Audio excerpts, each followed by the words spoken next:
masalah bukan harus kita hindari, tapi harus kita hadapi. Dulur semua, senang sekali rasanya Tiwi hadir kembali bersama program yang inspiratif dan juga tentunya bisa memberikan motivasi untuk kita semua, di mana lagi kalau bukan di Ngariung Show. Bersama Tiwi akan live selama 1 jam ke depan di account fanpage Facebook kita dan juga di kanal YouTube dan juga website kita di sultantv.co. Jangan lupa di follow, di subscribe ya, biar gak ketinggalan informasi-informasinya. Dulur, tahu gak sih hari ini Tiwi mau ngomongin apa? Semangat banget karena Tiwi mau ngomongin soal perempuan. Gimana sosok perempuan ini kiprah dalam dunia di muka bumi ini, perannya itu tidak bisa dipandang sebelah mata, apalagi disepelekan. Karena apa? Karena peran perempuan ini ya, kalau misalnya pernah dengar nih dulur ya, ini udah pasti semua udah tahu. Perempuan itu, apalagi seorang ibu, itu adalah madrasah atau sekolah pertama bagi anak-anak, dan anak-anak itu adalah penerus bangsa atau pelurus bangsa sih lebih tepatnya ya. Nah, ini perempuan selain kalau misalnya orang dulu mungkin bilangnya perempuan itu cuma punya peran 3M, macak, manak, sama macak, manak, dan masak gitu kan, atau sumur, dapur, kasur. Ini di era sekarang tidak ada lagi. Setelah adanya emansipasi perempuan, perempuan gak hanya di situ, tidak hanya di areal domestik saja, tetapi bahkan ya dulur ya, perempuan ini bisa berpengaruh mulai dari potensi pembangunan, ekonomi, sosial, politik, budaya, dan bahkan sampai ke pencegahan terorisme. Waduh, garang kan perempuan-perempuan kita. Nah, bersama ini tema Ngariung Show hari ini adalah perempuan sebagai agen perdamaian. Aduh, ngomongin perdamaian memang ya, di mana-mana lagi banyak konflik ya kan. Nah, ini kita akan melihat perdamaian dari sudut pandang perempuan. Bersama Tiwi sudah ada Ibu Siti Nurasih, Kabid Perempuan dan Anak dari FKPT. Apa Bu? Nur Asia. Oh iya, salah, ada request ya, mohon maaf. Terlalu semangat Bu kalau ngomongin perempuan. Ibu manggilnya apa nih Bu? Bu Asia atau Bu Siti? Boleh Bu Siti, boleh. Atau Bu Nur? Bu Nur boleh. Bu Cahaya ya. Biasanya dipanggilnya apa Bu? Kalau panggilan di ini boleh Ibu Nur aja. Ibu Nur aja, baik. Tapi cuman kalau panggilan di rumah Ibu Cia. Ibu Cia, oh biar kita lebih akrab ceritanya, kan kita tetanggaan. Oh iya, boleh, Ibu boleh, Cia boleh. ya. Ibu Cia gimana kabarnya? Alhamdulillah baik. Senang sekali bisa hadir di Sultan TV ini. Asik. Luar biasa. Oke, Terima Bu kasih. Cia. Iya, sama-sama. Kita juga justru yang berterima kasih Bu Cia, di tengah kesibukan ini mampir jauh-jauh loh dulur. Kita impor dari Rangkas Bitung. Nah Bu, nanti kita akan ngobrol-ngobrol soal sosok perempuan dan juga pastinya tentang FKPT itu sendiri. Apa sih FKPT? Dulur juga penasaran kan? Jangan kemana-mana, kita break dulu sebentar.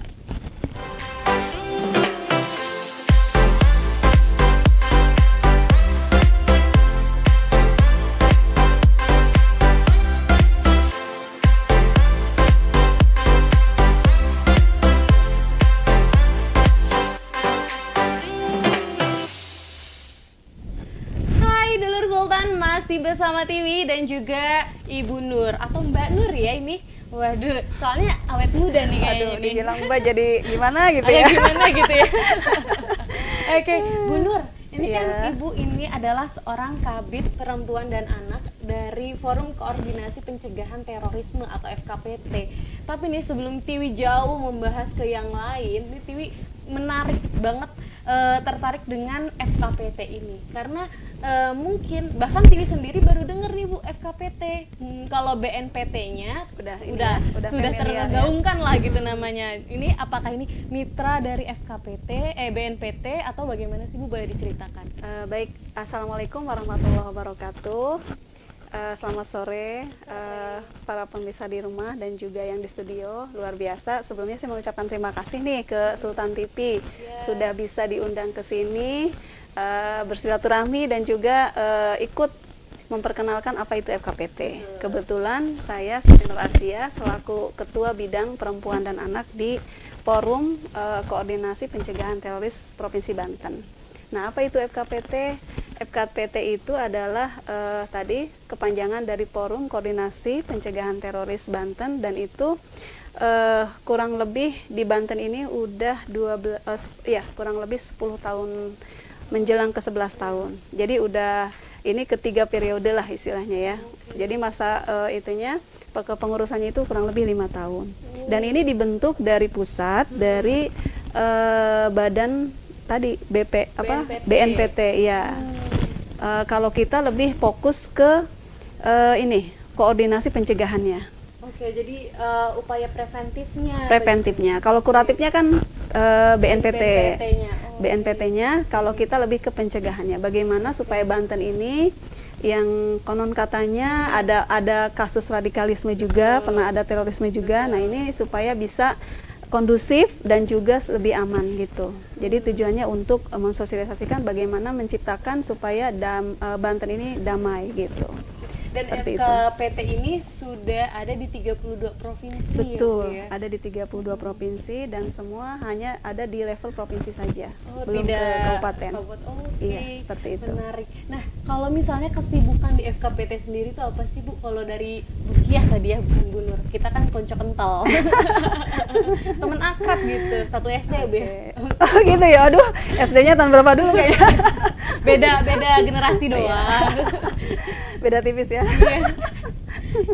Jadi gimana Bu? Iya. Kesibukan di FKPT sendiri nih apa sih Bu? Ibu Iya. udah berapa lama gak Bu? Kebetulan kalau saya di FKPT baru kemarin dilantik itu di bulan Januari. Per tahun ini? Iya, per tahun ini 2020. Kebetulan memang karena masa pandemik ya. Setelah itu kegiatan kita baru ada 2 kali kegiatan yang sifatnya dari BNPT. Pertama bidang media itu di Tangerang Selatan, tentang media ya, maksudnya peran media dalam menangkal radikalisme. Terus kemudian kegiatan berikutnya itu di Swissbel Cikande. Nah, itu tentang perempuan sebagai agen perdamaian. Jadi upaya menangkal radikalisme di tengah masa pandemik gitu. Jadi jangan salah, ternyata memang di masa COVID-19 ini ya, justru ternyata kan kita mungkin sering bersentuhan dengan yang namanya HP, gadget ya. Otomatis informasi yang kita serap juga mungkin kadang-kadang beragam, dan kita kadang-kadang tidak ada yang namanya filterisasi dulu, tapi langsung ditelan mentah-mentah gitu kan. Nah, termasuk isu-isu seperti itu yang lebih ke arah pertamanya mungkin ke hate speech dulu, hoax gitu kan, berita hoax gitu kan, yang media mainstream kadang-kadang tidak dianggap tuh. Justru yang media-media yang kira-kira mungkin dianggapnya masih kecil gitu ya, tapi itu jadi ditelan bulat-bulat dan itu dianggap pembenaran. Jadi dianggapnya kalau ini menurut dia benar, ya udah dia share tanpa memperdulikan apa itu salah dan tidaknya gitu. Jadi dari bibit mulai dari hoax, hate speech gitu ya, kemudian ada meningkat menjadi intoleran. Nah, itu jadi tahapan-tahapan kenapa bisa muncul radikalisme, awalnya dari situ bibit-bibitnya. Tadi tidak semua yang hate speech atau hoax atau yang intoleran itu bisa mengarah ke radikalisme, tidak juga, tapi itu bisa mengakar dan berkembang menuju ke paham radikalisme. Dari radikalisme hingga menimbulkan nanti terorisme, itu yang jangan sampai terjadi. Benih-benihnya itu dari situ. Dan memang perannya itu tidak hanya di satu pihak, tapi semua pihak tuh punya peranan penting. Betul, Ya? semua lini harus istilahnya stakeholder, masyarakat, itu semua harus bersatu padu untuk menjaga lah supaya tidak ada yang namanya kericuhan gara-gara media yang tidak seperti itu. Ini kan Ibu sempat tadi cerita bahwa pernah mengadakan di Cikande terkait perempuan sebagai agen perdamaian. Betul. Kenapa harus perempuan? Nah, itu. Tadi nih sama Neng Tiwi ya, tadi kan disampaikan perempuan itu sebagai madrasahnya pertama ya, maksudnya terutama Ibu Al-Umum Madrasatul Ula gitu kan. Jadi memang semua berangkat dari perempuan, tapi memang lelaki juga punya peranan penting. Jadi saling melengkapi lah peran di sini. Makanya sisi gendernya itu perlu juga kita sampaikan di sini gitu ya. Nah, kenapa perempuan sebagai agen perdamaian? Pertama, memang perempuan tadi sebagai bukan kepala rumah tangga, maksudnya yang mengurus rumah tangga di rumah, tidak hanya mengurus dapur, kasur, sumur gitu kan. Tapi dia juga kadang-kadang perlu mengaktualisasikan dirinya di wilayah publik, tidak hanya di wilayah domestik gitu kan. Nah ini penting juga, kadang-kadang caranya gimana supaya jangan sampai misalnya jarimu adalah harimaumu, bukan mulutmu lagi ya. Bukan, udah jempol. Nah, jempolmu adalah harimaumu. Nah itu makanya kita sebijak mungkin bagaimana caranya HP ini menjadi sebagai HP perdamaian, menyebar berita kedamaian, bukan berita yang hoax, hate speech, bullying gitu kan, apalagi mengarah ke yang sifatnya disintegrasi bangsa. Itu yang tidak diharapkan. Itu yang justru bahaya ya. Betul. Nah, ini kan Ibu selaku kepala bidang, ketua iya. bidang perempuan dan anak. Ini kalau misalnya biasanya kalau ada bidangnya, ini artinya ada beberapa kasus Pengurus. yang memang rentan, artinya ada pemicunya gitu. Betul. Nah, kabarnya nih banyak sekali kasus yang memang kasus terorisme ini yang menyasar kepada perempuan dan anak-anak. Betul. Nah, kalau komentar Ibu gimana nih, pandangan Ibu terkait hal itu?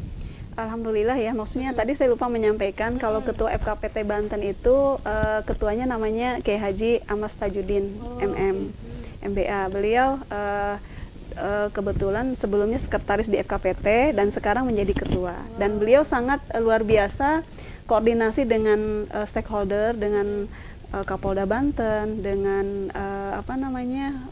gubernur juga, OPD juga, dan juga kita roadshow audiensi dengan bupati dan wali kota. Salah satunya itu tujuannya untuk mensosialisasikan bagaimana menciptakan kedamaian di Banten ini. Nah, kasus-kasus kenapa? Ini kan berangkat kenapa dibentuk FKPT di Banten? Karena ada beberapa insiden atau peristiwa-peristiwa yang mengarah ke terorisme tadi. Misalnya kasus yang di Menes ya. Di Cikesik gitu kan, yang di Menes misalnya kayak Pak Wiranto yang nah ternyata itu kan ada perempuannya juga di situ. Meskipun itu emang dia bukan orang Banten asli. Bahkan yang tersorot sebenarnya laki-laki gitu, ternyata Betul. ada sosok perempuan. Ada sosok perempuannya juga di situ. Atau juga yang kejadian di gereja Cirebon. Itu kan melibatkan satu keluarga juga, ibunya dan anaknya. Ada juga yang kaum milenial namanya namanya Dita Siska Milenia. Itu usianya masih muda, tapi dia udah terpapar paham ISIS, radikalisme. Nah itu dia malah menusuk itu Brimob di Kelapa II itu. Dulu saya di berita ada kan itu seperti itu. Jadi nah ini bibit-bibit radikalisme ini ternyata sudah ada di beberapa tempat, dan kita punya peranan maksudnya dengan masyarakat, melibatkan masyarakat, tokoh masyarakat, kemudian ormas perempuan, semua juga kan untuk supaya bagaimana menciptakan kedamaian. Tidak gampang mempercayai berita-berita yang tidak ya seperti itulah. Tapi gitu. Bu, ini mungkin dulu-dulu di manapun ini yang lagi nonton sekarang penasaran gitu, kenapa sih kok perempuan dan anak-anak ini kemudian menjadi salah satu yang rentan terhadap terorisme ini, radikalisme atau dan lain sebagainya? Ya. Kalau bicara kita flashback dulu ya, maksudnya sejarah dulu kan ISIS itu kan awalnya mungkin dia melibatkan perempuan. Kenapa? Mungkin dianggapnya perempuan itu tidak punya wajah kekerasan gitu ya. Jadi maksudnya bisa menjadi innocent, tapi ternyata itu bisa menipu kita gitu ya, seperti itu. Terus setelah itu juga kan ini dari ISIS berangkat lagi banyak yang beranggapan bahwa mendirikan negara Islam itu adalah salah satu jihad gitu kan, salah satu misi yang paling mulia. Gitu, seperti itu. Jadi mereka mungkin dianggapnya karena ketidakadilan gitu ya terhadap pemerintah, dianggapnya pemerintah kalau melakukan kesalahan langsung solusinya adalah khilafah, solusinya adalah negara Islam, seperti itu. Padahal kita harusnya tidak menafikan yang namanya keberagaman, kemudian ras gitu ya, kesukuan, kemudian daerah teritorial. Tidak mungkin maksudnya satu wilayah dunia ini dalam kepemimpinan negara Islam, nggak mungkin juga gitu. Itu tidak bisa, kita tidak bisa menafikan itu gitu. Itu hal-hal yang menjadi intoleran kemudian. Nah itu ya. Jadi maksudnya karena mungkin ketidakpuasan dengan pelayanan publik dari pemerintah misalnya ya, seperti itu, sehingga akhirnya timbullah itu gejolak-gejolak ingin ini gara-gara pemerintah begini. Ya, seperti udah itu. Tersulut lah ya. Nah betul. Jadi sebutnya sumbu pendek itu ya. Pendek, bener. Seperti itu. Tapi kalau misalnya kita tarik waktu ke belakang, jauh sekali ke belakang, sempat ada penggerebekan terorisme di Kota Serang, di beberapa daerah yang ada di Banten. Nah, tapi kalau misalnya kita tarik lagi ke masa saat ini, gimana sih Bu praktik terorisme yang ada di Provinsi Banten? Apakah praktiknya itu sudah jauh dari kata sudah jauh lah dari masa lalu, atau masih ada irisan-irisan yang lalu gitu? Nah, mudah-mudahan sih mungkin kalau di Banten kita harap ya tidak sampai seperti bom panci yang di daerah lain ya, di Serpong terus di Tamrin misalnya. Mudah-mudahan di Banten tidak timbul seperti itu lagi, tapi setidaknya mencegah lebih baik daripada mengobati. Jadi kalau urusan mengobati itu silahkan ke kepolisian ataupun ada BNPT ya yang menangani itu. Kita hanya sifatnya pencegahan, sosialisasi tentang tadi itu, membuat kontra narasi tentang radikalisme itu. Oke. Seperti itu. Berarti kalau bisa dibilang sejauh ini peran dari FKPT sendiri itu adalah bagaimana caranya mensosialisasi, mengedukasi masyarakat terkait upaya-upaya pencegahan dalam menangkal radikalisme ini ya. Ya, tadi belum disampaikan juga kalau di FKPT itu kan ada Apa aja tuh? ada bidang media. Kebetulan ketua bidang medianya itu Pak Sehabudin namanya.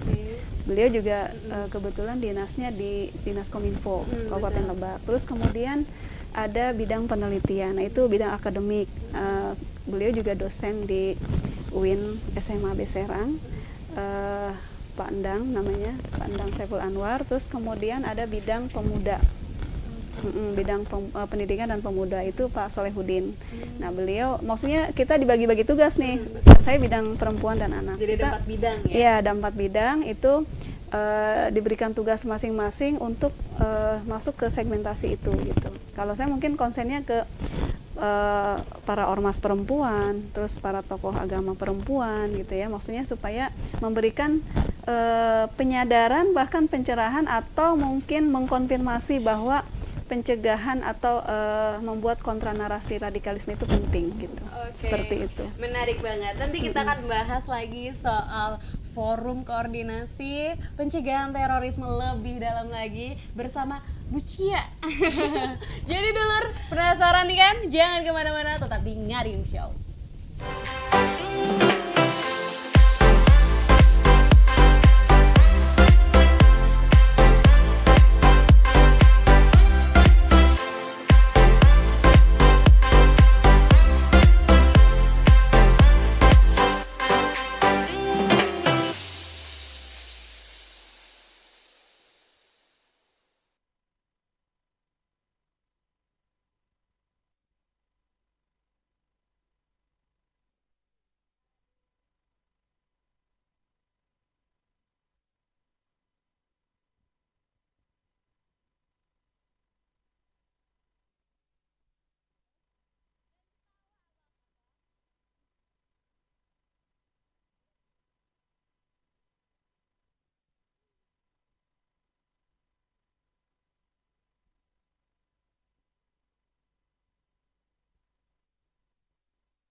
Sobat Sultan dimanapun Anda berada. Aduh, ini ya para campers kita lagi pada ketawa ke TV, ini kita jadi gagal fokus nih.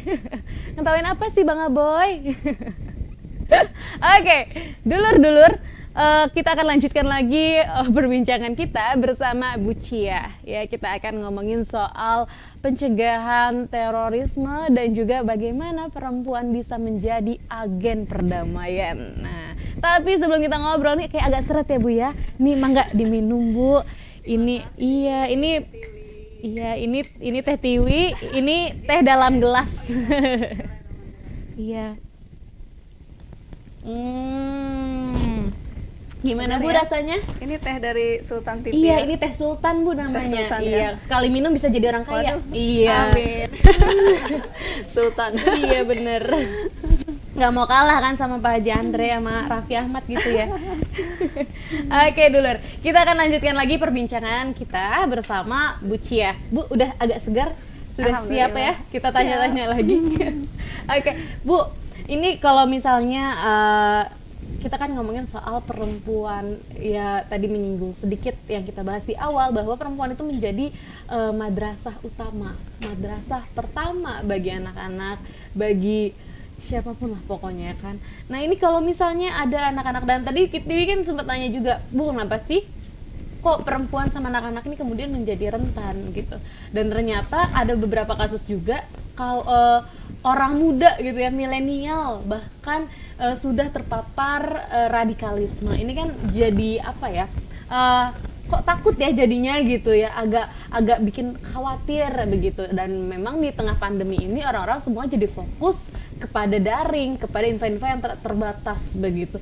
Nah ini biasanya nih Bu, kalau misalnya Ibu punya tips dan trik ini buat para ibu-ibu yang ada di luar sana gitu ya, ini gimana sih peranan perempuan ini sebagai agen perdamaian ya kan, ini untuk apa ya, ini untuk mencegah bahwa biar anak-anak ini tidak mudah terpapar radikalisme, karena radikalisme ini pintar banget kan Bu. Nggak, dia iklannya itu tidak apa ya, tidak terpampang nyata, tapi pelan-pelan atau mungkin kayak agak sembunyi-sembunyi gitu. Nah, gimana nih Bu? Silahkan tipsnya. Iya, kalau untuk tadi itu ya, bagaimana supaya perempuan ataupun anak-anak ya, generasi milenial tidak gampang mudah terpapar oleh yang namanya paham radikalisme dan terorisme. Nah ini sangat penting dimulai dari pendidikan keluarga dulu. Jadi menciptakan bagaimana seorang ibu yang moderasi dalam menyampaikan pendidikan, tidak terlalu mudah. Betul. Jadi caranya bagaimana supaya kita tidak terlalu tekstual, tapi harus kontekstual gitu ya, maksudnya belajarnya tidak kaku, tapi harus fleksibel, dan juga mungkin tidak terlalu menjustifikasi bahwa pahamnya dia yang paling benar. Nah itu yang kita harus memberikan pilihan-pilihan. Dalam fikih kan begitu ya. Jadi maksudnya ketika ijtihad para sahabat juga yang nggak ada yang salah yang benar gitu ya. Maksudnya yang salah juga dapat 1 pahala, yang benar dapat 2 pahala begitu kan. Nah kita harus memberikan pendidikan kepada generasi muda, anak-anak itu mulai dari rumah dengan belajar menghargai orang lain, belajar menghargai pendapat orang lain. Karena memang Allah menciptakan manusia ini kan beragam. Betul. Tidak hanya kata Allah sendiri di surat Yunus kalau nggak salah ayat 90. Tapi mudah-mudahan kalau salah mohon maaf diluruskan. Itu maksudnya sekiranya Allah menghendaki maka aku ciptakan manusia dalam satu ini saja gitu ya, satu bagian saja. Maksudnya hanya Islam saja homogen gitu. Lah, gitu homogen. Tapi kan maksudnya Allah menciptakan beragam, bersuku-suku, berbangsa-bangsa gitu kan, untuk saling mengenal.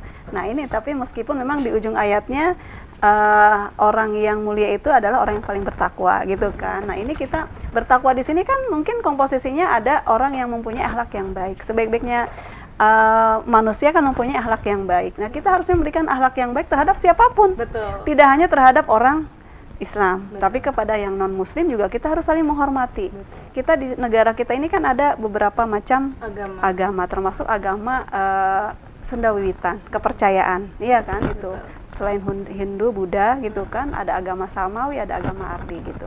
Nah ini kita bagaimana caranya untuk memberikan pemahaman bahwa kita ini banyak pendapat-pendapat yang memang harus kita hargai perbedaan itu yang paling penting. Makanya mungkin ada istilah semakin orang yang berilmu biasanya lebih bijaksana. Tapi kalau misalnya dia baru belajar sekali, pemahamannya langsung dia yang paling merasa paling benar. Nah ini yang harus diwaspadai. Betul. Merasa gelasnya itu sudah paling penuh gitu ya Bu ya. Gitu, seperti itu. Dia nggak mau menerima pendapat yang lain gitu ya. Seperti itu. Padahal Allah menciptakan surga itu dari berbagai jalan, tidak hanya satu jalan. Kabur kamu ya. Seperti itu. Betul. Itu diantaranya. Terus kemudian juga mungkin tadi itu seorang ibu di rumah juga mungkin harus bisa mencermati bahwa anaknya misalnya main gadget atau ada pengajian misalnya yang pengajiannya apa nih, siapa nih gurunya. Kalau yang sudah masyhur sih misalnya kayak Kiai NU, Kiai Muhammadiyah, Persib, oke lah, it's okay gitu ya. Itu kan maksudnya ada rujukannya yang jelas. Tapi ada istilah yang Islam baru itu loh, yang maksudnya paham Wahabi yang lebih ekstrim, misalnya apa-apa bid'ah gitu kan, perkara yang baru itu adalah bid'ah itu sesat. Nah ini yang gampang menyesatkan orang lain. Nah ini yang seperti misalnya di kita kan kalau di Serang ada mau muludan apa namanya yang pawe itu mulut Nabi atau panjang mulut. Iya, panjang mulut kalau di Serang ya. Kalau di daerah lain juga mungkin beda-beda tradisinya. Betul. Nah itu kan mungkin kalau orang Wahabi beranggapan itu adalah bid'ah gitu kan, tidak diajarkan oleh Nabi gitu. Padahal itu hanya sekedar penamaan saja. Iya betul. Padahal kan di sisi lain maksudnya kalau bicara masalah Maulid kan sejarahnya ternyata itu lengkap sekali dari Salahuddin Al-Ayyubi ya. Maksudnya supaya Islam tidak pakem, kita menghidupkan syiar lagi supaya mengingatkan lagi nih maksudnya tentang sejarah Nabi, tentang perjuangannya. Di situ ada spirit pendidikan bahwa kita harus mencintai Nabi. Seperti itu contohnya gitu. Jadi tidak gampang membid'ahkan, tidak gampang seperti misalnya, nah yang paling penting lagi membangun rasa cinta terhadap tanah air. Hubul waton minal iman. Jadi cinta tanah air adalah sebagian dari iman. Ini yang paling penting. Kadang-kadang kita apa katanya Pancasila itu kan buatan manusia katanya gitu kan, undang-undang buatan manusia. Demokrasi adalah togut, bahasanya kan seperti itu. Padahal demokrasi itu pada zaman Sayyidina Ali sudah diterapkan.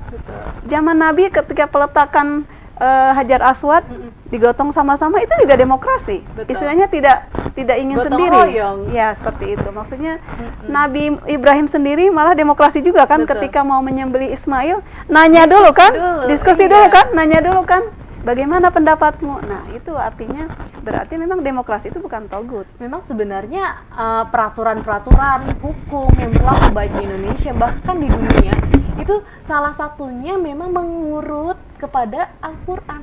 Ya, itu sumber pokok utama ilmu, maksudnya hukum yang pertama yang dipakai oleh umat Islam, gitu kan. Maksudnya kan, tapi kan kita juga tidak bisa belajar mengambil saripati Al-Quran tanpa ngambil dari hadisnya, kemudian ada ijma qiyas para ulama. Kita nggak bisa belajar kalau nggak ada ulama gitu kan. Nah sekarang ada istilah misalnya kayak ulama Nusantara, Islam Nusantara, wah itu sesat apa, nah seperti itu contohnya gitu ya. Nah kita tidak mudah mengkafirkan atau dianggap sesat dan lain-lain. Kita belajar sama-sama gitu. Artinya ini menjadi sebuah pola pikir baru di masyarakat yang kemudian ini sepertinya mudah mensetir beberapa yang keliru itu menjadi radikal dan lain sebagainya gitu. Biasanya Bu, apa sih yang menjadi pola pikir masyarakat atau beberapa pihak yang akhirnya terjerumus ke dalam radikal, menjadi teroris dan lain sebagainya?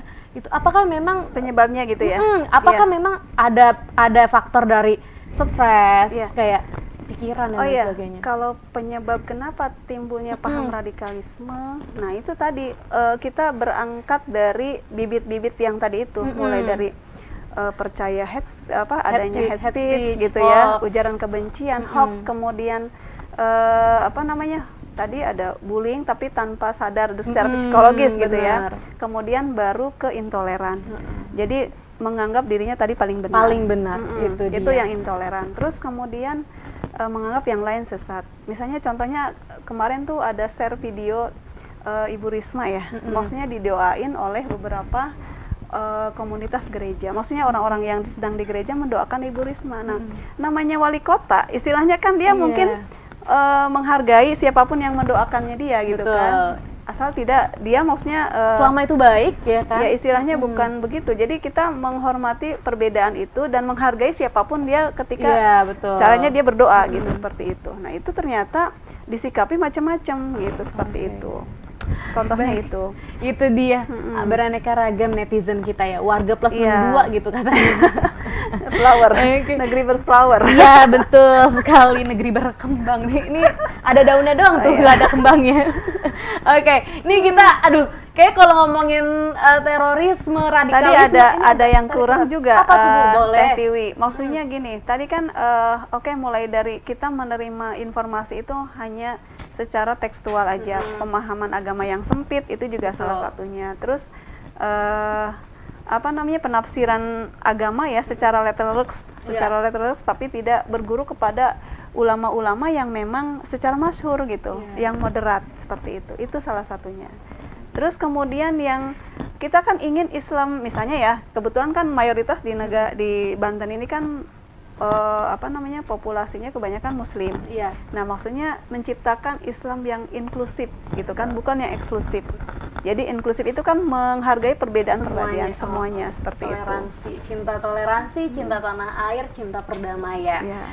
Oke, ini kalau ngomongin radikalisme, terorisme itu kan kayaknya narik urat gitu ya Bu ya. Aduh gitu. Nah, ini Ibu apa nggak tarik urat gitu Bu? gitu.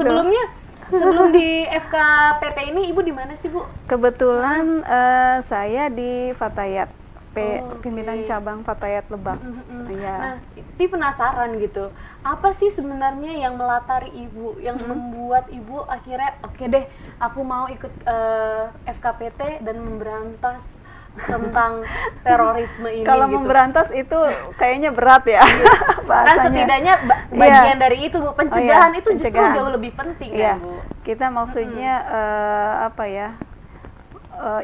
Ingin ikut memberikan warna di masyarakat, dan warna itu sifatnya memang netral gitu ya. Maksudnya tidak terlalu ekstrim, tidak terlalu kontras gitu ya, tapi soft gitu loh, seperti itu. Jadi caranya gimana? Setiap orang itu mukanya berseri-seri ketika melihat yang berbeda dengan kita.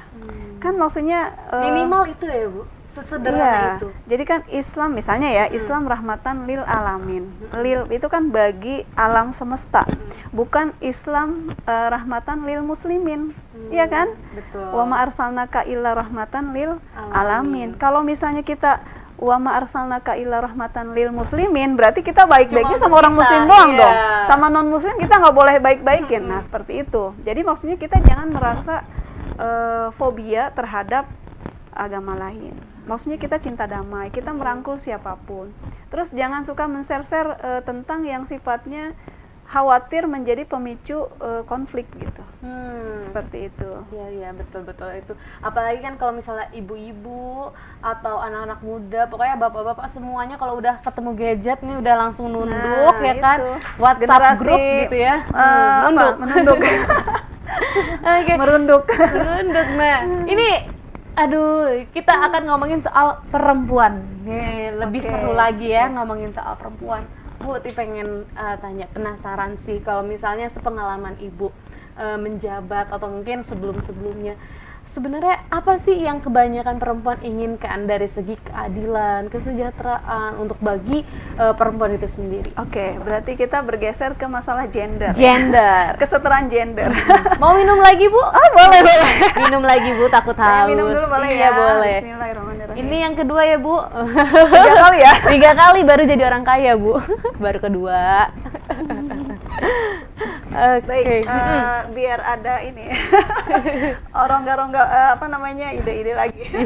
Jadi gini, kalau bicara tentang perempuan, maksudnya hak perempuan bagaimana, sementara ini sudah terpenuhi belum sih gitu ya? Betul. Apakah Seperti sudah itu. sejahtera gitu Sudah, ya? iya. Sesuai dengan harapan nggak sih gitu? Betul. Nah, ini bicara tentang pengarus utamaan gender, berarti pemerintah tuh sudah luar biasa sebenarnya memberikan peluang itu buat perempuan. Misalnya kuota 30% di parlemen. Betul, gitu setuju. ya. Itu sudah diberikan. Terus kemudian misalnya di pemerintahan presiden yang sekarang juga kan perempuan banyak menterinya ya. Ada Menteri Tenaga Kerja, Keuangan. ya Menteri Keuangan yang luar biasa kan, Menteri Luar Negeri, kemudian Menteri Pemberdayaan Perempuan, orang Bali gitu kan. Jadi merangkul semua agama dan juga semua profesi. Ada politisi, ada akademisi, ada ya maksudnya dari Bali itu ya, betul. Jadi maksudnya apa coba? Pemerintah merangkul dan sekarang juga pemerintahan ini merangkul semua partai. Betul. Malah yang oposisi nggak terlihat. Dan bahkan merangkul semua generasi. Betul, semua generasi. Ada yang staf presiden yang dari milenialnya juga ya. Staf sus ya. Seperti itu. Ya. Oke. Nah, Bu, aku penasaran nih, Bu. Ini kan Ibu akhirnya ya memilih untuk ikut serta memberikan warna di dalam di sekitaran atau lingkungan masyarakat gitu melalui FKPT ini. Nah, komentar dari keluarga sendiri seperti apa sih, Bu? Penasaran. Kalau keluarga sih sebenarnya mendukung selama itu baik-baik saja dan juga memberikan dampak positif buat orang lain, karena memang perempuan ini jangan salah arti tugasnya hanya di wilayah domestik. Tadi itu tugasnya hanya di kasur, dapur, sumur dan juga pakai pupur gitu ya buat dandan di rumah. Tidak hanya itu gitu tugas perempuan itu, tapi dia juga punya rasa untuk mengaktualisasikan pengetahuannya di wilayah publik, karena memang kan perempuan dan laki-laki diberikan peluang yang sama, maksudnya untuk melakukan amal kebaikan. Betul. Gitu kan, melakukan amal kebaikan. Terus kemudian selama itu baik, kenapa tidak gitu. Kalau kita bicara tentang gender, gender dalam arti kata sosial ya, dalam sosiologisnya. Jadi apa yang bisa dikerjakan oleh laki-laki bisa juga dilakukan oleh perempuan. Contohnya misalnya laki-laki kan identik misalnya tidak memasak di rumah. Buktinya banyak chef laki-laki. Yang desainer harusnya perempuan tuh menjahit katanya ya. Menjahit baju. Tapi ternyata desainer banyak juga yang laki-laki. Seperti itu. Tidak menutup kemungkinan karena seperti perempuan dan laki-laki itu setara. Iya. Yang beda itu mungkin fungsi reproduksinya saja. Betul. Seperti itu. Ya, setara artinya juga sesuai dengan kapasitasnya masing-masing ya kan, Lur ya. Nah, Bu, tapi emang nggak protes, Bu? Ibu jadinya sibuk di luar nih gitu. Nggak ada protes kayak gitu ya, Bu ya? Karena emang sudah mendukung gitu. Gimana, Bu, di keluarga? Iya, alhamdulillah sih selama ini, cuman kadang-kadang memang kalau ada protes-protes dikit gitu ya. Kalau protes dikit misalnya kan kita misalnya kegiatan seminar di luar, misalnya kan perempuan juga perlu pencerahan dicas lah gitu ya ilmunya. Betul. Itu kan penting juga. Apalagi di waktu di Fatayat NU kita ada pemberdayaan masyarakat. Kita kan ketika tugas di rumah sudah selesai, kenapa enggak kita bergeser ke wilayah publik juga gitu, seperti itu. Oke. Nah, ini Ibu kan adalah juga selain menjadi seorang wanita karir gitu, katakanlah begitu ya, Bu ya. Iya dong. Dan Ibu juga adalah ibu rumah tangga. Ini pasti banyak banget mompreneur di luar sana. Mungkin kalau mereka kan arealnya itu kan usaha dan lain-lain, atau mungkin juga ada yang pekerja dan lain sebagainya. Nah, ini kalau misalnya treatment Ibu sendiri gimana sih kok bisa kayaknya semangat banget, bahkan pertama kali ketemu juga wah ibunya se-energik ini ya ternyata, makanya aku bilang ini bisa nggak dipanggilnya Mbak aja gitu ya kan. Nah ini gimana sih Bu cara, karena memang kan kalau misalnya ngurusin kerjaan rumah pasti ada aja yang mumet-mumetnya gitu, apalagi perempuan tingkat stresnya waduh gitu kan, jangan ditanya. Gimana Bu nge-treat diri sendirinya itu seperti apa? Mungkin ibu-ibu di luar sana atau perempuan-perempuan di sana pengen tahu nih, termasuk Tiwi.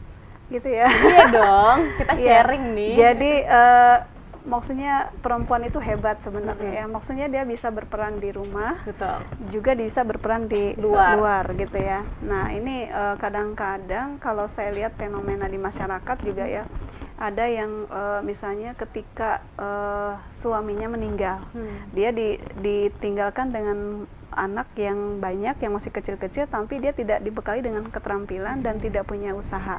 Nah ini kan PR gitu ya buat masyarakat sekitar dan buat dia sendiri juga. Nah ini pentingnya perempuan punya ilmu pengetahuan, punya keterampilan yang cukup, kemudian punya sociopreneur juga, ada entrepreneurnya juga. Itu salah satunya untuk mentreat dia dan keluarganya gitu. Jadi harus punya lah perempuan itu. Jadi kalau lihat ceramah Mama Dede kan penting punya usaha kalau perempuan itu gitu. Termasuk saya juga, maksudnya suka jualan juga. Ada usahanya juga ya Bu ya. Betul, usaha yang memang bisa mudah dan juga memang kebutuhan orang banyak gitu. Itu perlu inilah, perlu di apa namanya, dibiasakan usaha itu. Nabi sendiri kan berdagang, Siti Khadijah berdagang gitu kan. Kita harus mencontoh panutan kita gitu, seperti itu.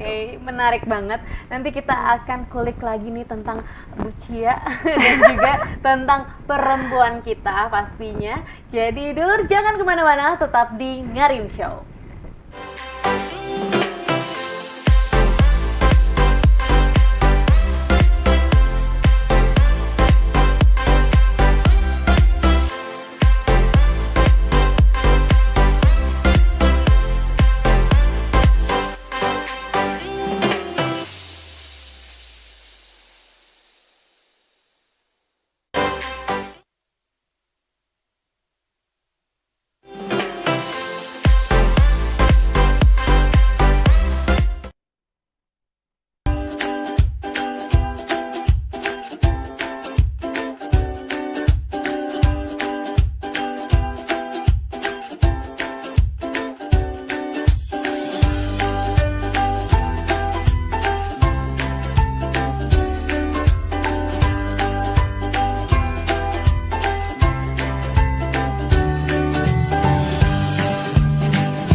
Oke, dulur Sultan dimanapun Anda berada, kita udah masuk ke segmen 3. Artinya ini udah bentar lagi closing, tapi tenang aja, Tiu akan lanjutkan lagi perbincangan Tiu dengan Bu Cia.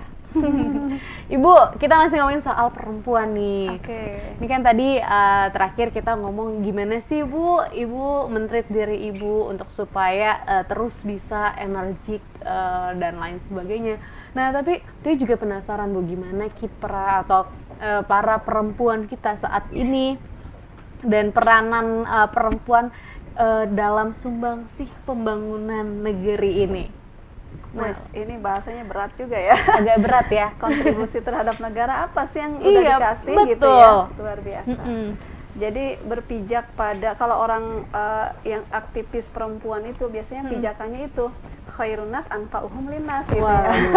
Sebaik-baik manusia yang bermanfaat buat orang lain. Betul. Nah, maksudnya mungkin mulai dari lingkungan yang terdekat dulu. Kalau bicara negara terlalu tinggi mungkin ya, tapi negara itu kan dimulai dari keluarga dulu. Mungkin seperti itu. Jadi kita mungkin bisa melakukan hal yang sekecil apapun, tujuannya supaya tadi itu negara bisa aman, mulai dari tiap keluarga bisa menciptakan itu gitu. Keamanan, kenyamanan ya, mulai dari keluarga dulu. Terus apa yang kita bisa kita sampaikan, apa yang kita, misalnya banyak cara lah, dengan tenaga, dengan pikiran gitu kan, seperti itu.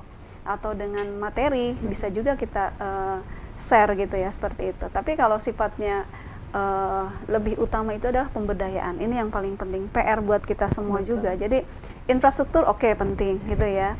Tapi lebih pentingnya juga adalah pembangunan sumber daya manusianya itu sendiri di masyarakat. Betul, gitu ya. setuju. Ya, kebetulan pengalaman saya di Fatayat dulu, kita misalnya ada program dengan kementerian, ada pelatihan, misalnya pelatihan untuk para perempuan. Terus seperti misalnya sekarang kan masa pandemik ini, sosialisasi budaya cuci tangan itu kadang-kadang masih agak perlu inilah, dianggapnya enteng, padahal itu sangat penting dan bermanfaat. Dan itu dilakukan Fatayat sebelum masa pandemik. Maksudnya PHBS itu penting, 10 indikator itu. Salah satunya kan cuci tangan menggunakan sabun sesering mungkin. Apapun aktivitas dari manapun kita harus sering cuci tangan. Masker juga jangan lupa gitu ya. Nah, ini apa namanya, dengan hal-hal seperti itu aja dulu, memberikan contoh yang baik, pakai masker kemana-mana, jangan lupa, terus tetap jaga jarak gitu ya, supaya pandemik ini supaya tidak ini lagi makin melonjak lagi, nggak ada gelombang kedua gitu ya. Iya, terus misalnya kalau misalnya masalah ekonomi kan sekarang pemerintah sudah memberikan bantuan untuk yang korban COVID, tenaga kerja dan lain-lain itu. Nah, ini kita juga kenapa enggak, sekarang apa sih yang dibutuhkan oleh masyarakat di masa pandemik ini? Nah, itu yang kita, kenapa enggak kita, kalau jiwa bisnisnya muncul tuh, misalnya yang sekarang lagi ngehit nih, jahe merah misalnya, kebetulan kan dari Lebak ya, dari Banten, saya kebetulan ngambil produknya dari Baduy, jahe merah, terus kemudian ada madu gitu ya, seperti itu. Nah, itu kenapa enggak kita distribusikan kepada yang membutuhkan, yang perlu dengan produk ini. Jadi meskipun pandemik, ya kenapa enggak kita, maksudnya jangan ekonomi tetap mengeluh berjalan gitu ya Bu ya. Ngeluhnya kalau di awal-awal ya cukup lah gitu ya. Sekarang itu. saatnya kita survive gitu ya. Atau misalnya memanfaatkan lahan pekarangan. Kita nanam misalnya bekas masak, biji cabai kita jemur, kita tanam, kenapa enggak? Yang punya, alasannya nggak punya lahan pekarangan, kita ada polybag misalnya. Ya, kita belajar hal-hal yang pokoknya atau hidroponik gitu ya Bu ya. Mungkin kalau yang perlu ada modal bolehlah seperti itu, tapi yang nggak perlu modal juga kita memanfaatkan kantong plastik atau minyak, baskom mentah juga baskom bisa ya? Cair gitu ya, baskom mentah, bahasanya apa itu, bekas gitu ya. Iya. Cair kalau bahasa di Lebak besek besek dikasih tanah medianya gitu kan, kita tanamin sayuran. Ini kalau beseknya banyak ketahuan nih, sering datang ke tahlilan gitu kan, pengajian gitu ya. Jadi banyak cara lah sebenarnya, Mbak. Yang penting kan kebutuhan kita yang pokoknya itu terpenuhi dulu. Kalau kebutuhan seperti ke mall segala macam, ya stop dulu lah kalau memang belum diperlukan gitu ya. Betul. Jadi lebih memilah skala prioritas. Nah, gitu ya. Skala prioritas itu penting, maksudnya untuk membedakan mana keinginan, mana kebutuhan. Kita utamakan kebutuhan dulu. Betul. Saya maksudnya kan kebetulan di pendamping PKH juga. Oh. Iya, jadi maksudnya ada sekolah namanya P2K2, program peningkatan kemampuan keluarga. Nah, itu maksudnya kita bersentuhan langsung dengan ibu-ibu penerima bantuan, dan bagaimana pendamping itu dituntut supaya bisa mengarahkan nilai bantuan itu supaya kepada kebutuhan, skala prioritas, tidak hal yang lain gitu. Tapi Bu, kadang kan membedakan antara keinginan dan kebutuhan itu agak susah gampang. Betul. Gitu. Nah, ini gimana sih caranya? Karena aku pribadi ini kadang masih sulit gitu. Masih tergoda ya, apalagi lapar mata. Bener gitu ya kan, ini lapar banget matanya, padahal matanya udah kecil gitu, tapi maunya makan aja lapar. Ya itulah, namanya manusiawi kan, memang ada ininya lah, nggak pernah puas hasrat gitu ya. Ya seperti itu. Tapi kalau saya pribadi, maksudnya di rumah gitu ya, kita beli apa yang kita ini aja, secukupnya aja gitu, tidak berlebihan.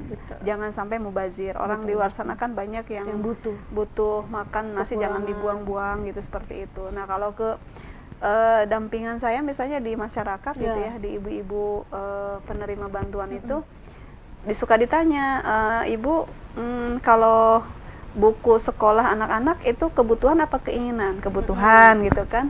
Kalau rokok bapaknya itu keinginan apa kebutuhan? Nah, itu kebutuhan Ada yang jawab kebutuhan nggak nih? Nah, kalau yang laki-laki pada jawab kebutuhan gimana? kalau bapak-bapak pasti jawabnya kebutuhan. Tapi kalau iya bu gitu kan, coba kita hitung kalau bapak-bapak beli rokok misalnya berapa gitu kan. Tapi kalau pas bagian suruh bayaran sekolah kadang-kadang susah misalnya ya seperti itu. Dan alhamdulillah sih emang SPP kan sekarang bebas. Betul. Tapi anaknya misalnya bu mau sekolah nggak ada ongkosnya. Nah tapi kok bapaknya beli rokok bisa. Iya, kadang Seperti itu. Nah itulah. Iya. Maksudnya belajar mana kebutuhan mana keinginan gitu. Jadi memang benar-benar dampingan ibu tuh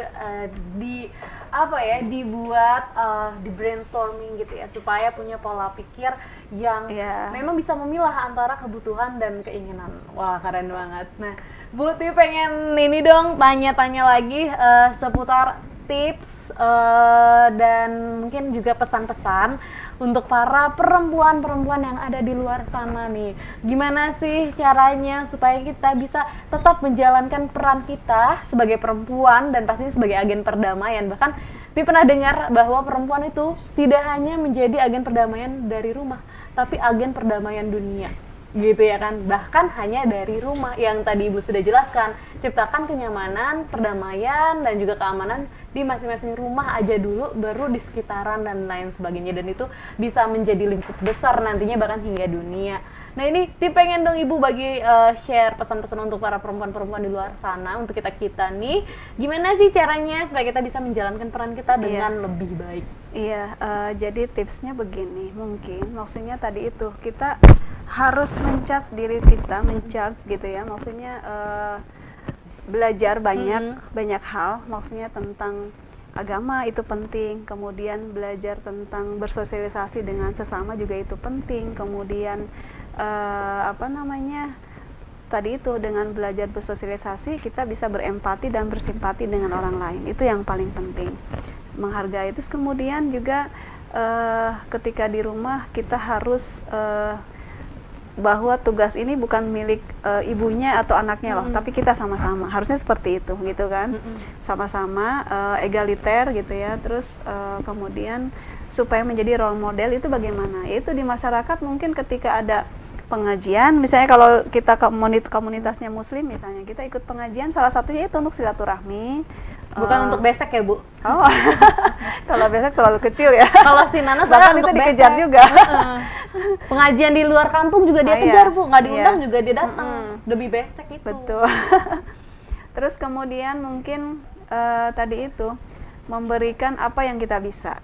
Jadi maksudnya ketika ada orang yang datang, jangan ditolak gitu ya. Maksudnya ada yang minta bantuan, sekecil apapun ya kita beri. Kalau kita nggak mampu ya maksudnya semampu kita apalah gitu. Jadi kan ada istilah orang dermawan itu dengan sedekah 1 biji kurma juga ya bisa menyelamatkan para fuqaha, para ilmuwan. Jadi dermawan itu penting. Jadi makanya kita harus ekonomi juga harus dikuatkan sebisa mungkin gitu ya, semampu kita gitu. Jangan sampai membebaskan kita dari meminta-minta kepada orang lain. Oke, gitu. Itu dia dulu. Perempuan itu penting. Maksudnya contoh Siti Khadijah kan seorang entrepreneur, dia bahkan hidupnya sendiri, bahkan katanya tulang punggungnya sendiri mau kalau tidak ada harta lagi yang dibuat dakwah. Kenapa enggak? Maksudnya buat jembatan ke arah dakwah juga pakai saja gitu. Saking maksudnya pentingnya dakwah, maksudnya harta kita untuk dakwah gitu, untuk kebaikan, untuk siapapun gitu. Itu dia dulu, luar biasa. Perempuan itu memang ya jangan hanya menjadi perempuan biasa, tapi harus jadi perempuan yang luar biasa. Caranya gimana? Tingkatkan kapasitas diri kita, bisa dari belajar, baca dan lain sebagainya. Tingkatkan kapasitas kita supaya kita bisa terbiasa menjadi perempuan yang serba bisa. Betul. Ya kan, perempuan dimanapun Anda berada, tetap semangat ya. Oke, dulur Sultan dimanapun Anda berada, ini senang banget. Tapi aduh, rasanya ini kurang ya Bu ya perbincangannya. Tapi senang ngobrol sama Mbak Tiwi. Wah, luar biasa. Nanti kita ngobrol lagi kalau gitu. Kita undang lagi ya Pak Nana. Dengan senang hati. Bikin part 2. Tapi nanti buruk request, kita mau ngobrolin apa gitu. Betul. Oke, dulur, sayang banget nih kita harus udahan ya. Tapi jangan khawatir karena Tiwi akan balik lagi minggu depan Masih di program yang sama dan juga di jam yang sama di Ngariung Show setiap jam 4:30 ya. Dulu ingat, sekarang ngegeser setengah jam aja, 4:30 masih di account fanpage Facebook kita dan juga website serta kanal YouTube kita di sultantv.co. Jangan lupa di like, comment, share dan juga subscribe serta follow supaya nggak ketinggalan informasi-informasi terkait seputar kegiatan di Sultan TV khususnya Ngariung Show. Terima kasih banyak, mohon maaf apabila ada hal yang kurang berkenan di hati. Wassalamualaikum warahmatullahi wabarakatuh. Sampai jumpa. Ibu, terima kasih. Sama-sama.